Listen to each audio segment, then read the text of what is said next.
السلام علیکم ورحمۃ اللہ وبرکاتہ۔ تو دوستو، آج میں جس موضوع پر لب کشائی کی جسارت کرنے لگا ہوں وہ ہے لفظ اللہ۔ یوں تو اللہ تعالیٰ کے بہت سارے نام ہیں، لیکن ان میں سے لفظ اللہ ذاتی نام ہے، باقی نام صفاتی ہیں۔ یہ نام اس وقت بھی تھا جب کائنات میں دوستو کچھ نہ تھا، اور اس وقت بھی ہوگا جب کچھ بھی باقی نہ رہے گا۔ یہ نام کائنات کی روح اور جان ہے۔ یہ دنیا اس وقت تک قائم رہے گی جب تک کسی ایک زبان پر بھی یہ مقدس نام جاری رہے گا۔ اگر کوئی ایک زبان بھی اللہ اللہ کہنے والی باقی نہ رہی تو بساط عالم کو لپیٹ دیا جائے گا، آسمان کی قندیلیں بجھا دی جائیں گی، پھولوں کے تبسم پر خزاں طاری ہو جائے گی، حسین صبح کی انگڑائیاں معدوم ہو جائیں گی، ٹھنڈی راتوں کا سکوت ختم ہو جائے گا، زندگی کے دل لبھاتے نظارے موقوف ہو جائیں گے۔ یہ نام ہر مذہب والے کی زبان پر ہے۔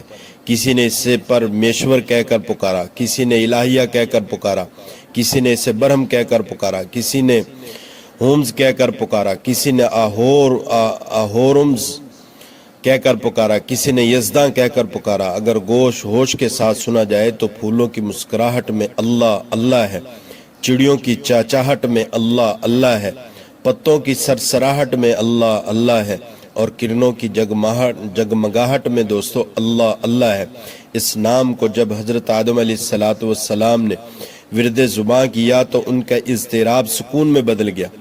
اسی نام ہی کی برکت سے حضرت زکریا علیہ السلام کے بڑھاپے کو خزاں میں یحییٰ جیسا پھول کھلا۔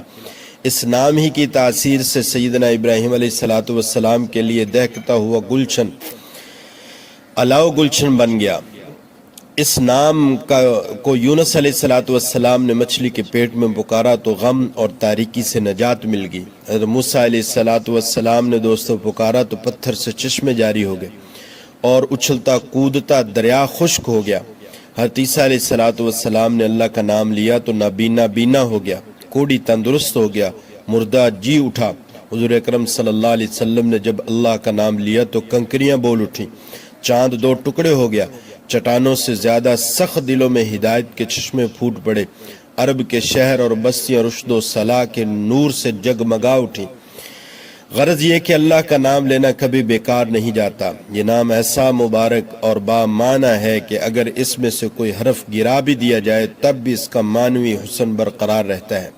مثلا شروع سے الف گرا دیا جائے تو للہ رہ جاتا ہے، جس کا معنی ہے اللہ کے لیے، اور اس میں کوئی شک نہیں کہ ہر چیز اللہ ہی کے لیے۔ اگر لام گرا دیا جائے تو الہ رہ جاتا ہے، جس کا معنی ہے معبود۔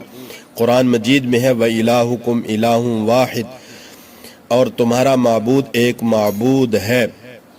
اور اگر الف اور لام دونوں کو حذف کر دیا جائے تو لہو باقی رہ جاتا ہے، جس کے معنی ہے اس کے لیے، اور اگر لام کو بھی حذف کر دیا جائے تو صرف ہو ضمیر باقی رہ جاتی ہے، ہا ضمیر باقی رہ جاتی ہے، اور اس کا متعین مرجع اللہ تعالیٰ کی ذات کے سوا کون ہو سکتا ہے؟ کیوں کہ ہا کا معنی ہے وہ، اور جب مطلقاً ہا یعنی وہ بولا جاتا ہے تو اس سے مراد وہی ہوگا جس کی شان ہر چیز سے ظاہر ہے۔ آسمان کی بلندی میں وہ، پہاڑوں کے جلال میں وہ، درختوں کے جمال میں وہ، ماضی اور حال میں وہ، مستقبل اور مال میں وہ، انسان کی زبان قال میں وہ، ذروں کی زبان حال میں وہ، دن کی روشنی میں وہ، رات کی تاریکی میں وہ، سورج کی کرنوں میں وہ، ستاروں کی چمک میں وہ، پھولوں کی چٹک میں وہ، کلیوں کی مہک میں وہ، عصافیر کی چہک میں وہ، سبزے کی مہک میں وہ، ابر کی دھمک میں وہ، زندگی کی دھمک میں وہ، لہروں کی لچک میں وہ، صحرا کے سناٹے میں وہ، مجاہدین کی تکبیرات میں وہ، داؤد کے نغموں میں وہ، موسیٰ کی تختیوں میں وہ، کتاب مقدس کی اناجیل میں وہ، قرآن کے پاروں میں وہ۔ قرآن مجید میں تقریباً دوستو 2944 مرتبہ لفظ اللہ آیا ہے۔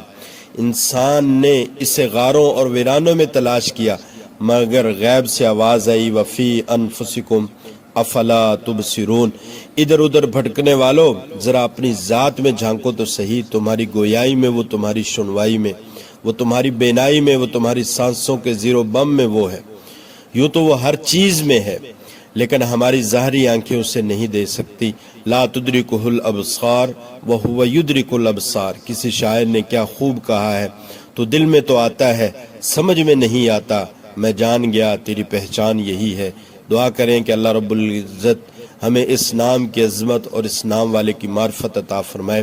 اللہ تعالی ہمیں اس نام کی قدردانی اور اس کے ساری زندگی اس کے ساتھ اپنے دل میں اس کو لینے کی اور اس کے ساتھ جڑنے کی توفیق عطا فرمائے۔ دوستو بات اچھی لگے تو بات کو شیئر بھی کیا کریں اور لائک بھی کیا کریں اور چینل کو سبسکرائب بھی کر دیا کریں۔ جزاک اللہ۔